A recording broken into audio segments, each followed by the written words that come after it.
1 Corinthiens 10, verset 13. Aucune tentation ne vous est survenue qui n'ait été humaine. Or Dieu est fidèle, qui ne permettra pas que vous soyez tentés au-delà de vos forces. Mais avec la tentation, il préparera aussi le moyen d'en sortir, afin que vous puissiez la supporter. Tentation, pérasmos. Dans la littérature grecque classique, en dehors de la Bible, le mot pérasmos est utilisé dans le sens de test, épreuve, expérience et tentation. Tout type d'épreuve. Dans la Septante, la traduction grecque de l'Ancien Testament, ce mot traduit l'Hébromassa, qui signifie épreuve, test ou souffrance. L'Ancien Testament présente deux types d'épreuves. L'épreuve insupportable, l'épreuve accompagnée d'une issue préparée par Dieu. Ces deux aspects apparaissent dans un seul et même événement, la deuxième plaie d'Égypte, la mort des premiers-nés. Ce jour-là, qui sont ceux qui n'ont pas trouvé l'issue à l'épreuve. En surface, ce sont les Égyptiens, mais en réalité, ce sont ceux qui n'ont pas appliqué le sang de l'agneau sur les montants de leur porte. L'ange de la mort n'a pas fait de distinction entre Israélites et Égyptiens.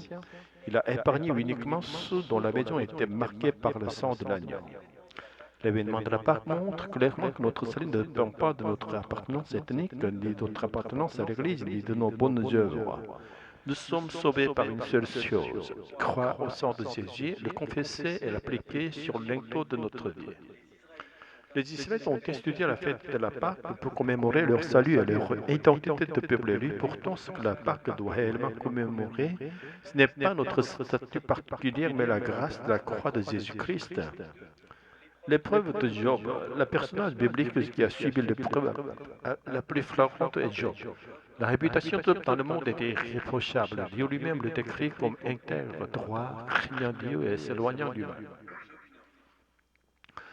À ce moment, Satan, qui rôde sur la terre cherchant qui dévorer, se présente devant Dieu. Il accuse Job de craindre Dieu uniquement parce que Dieu l'a béni matériellement. Il affirme que si Dieu lui retire ses biens, Job maudira Dieu. Dieu permet alors à Satan de mettre Job à l'épreuve, mais interdit qu'il touche à sa vie. Job subit alors une souffrance extrême, allant jusqu'aux limites humaines. Contrairement à la Pâque, il ne passe pas à côté de l'épreuve, mais l'affronte jusqu'aux portes de la mort. La nécessité de l'épreuve. Pourquoi Dieu a-t-il permis une telle épreuve à Job?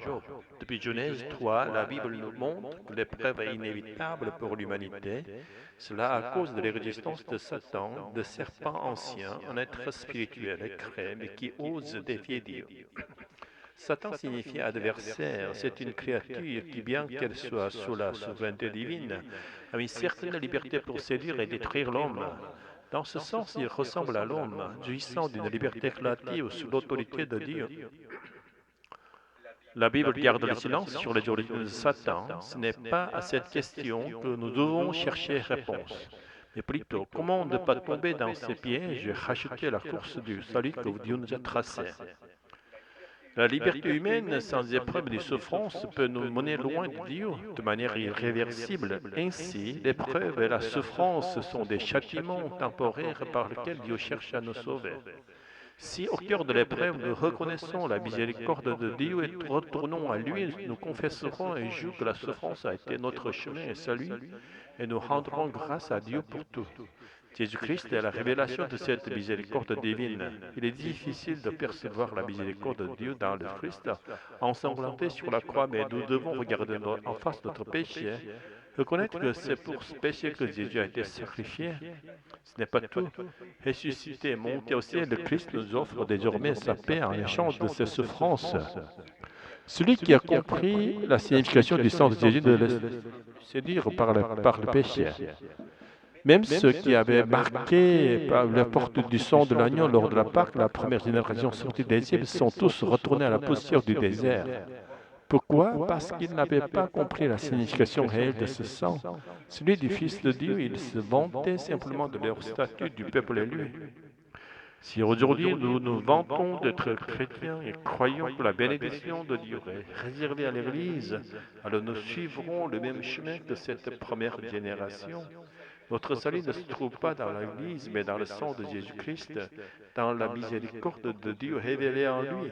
Il est difficile de comprendre cette miséricorde dans un Dieu ensanglanté sur la croix. Cela nous évoque davantage le jugement, mais en vérité, celui qui a été jugé sur la croix, c'est Dieu lui-même.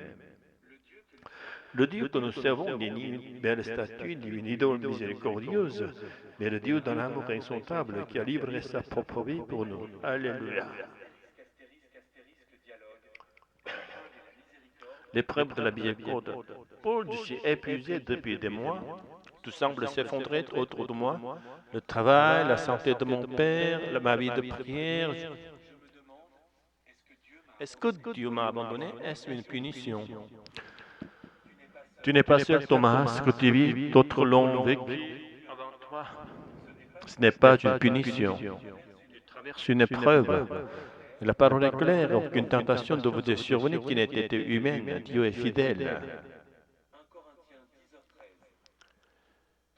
Mais pourquoi Dieu permet-il cela? Ne pourrait-il pas simplement nous protéger de tout mal s'il est si bon?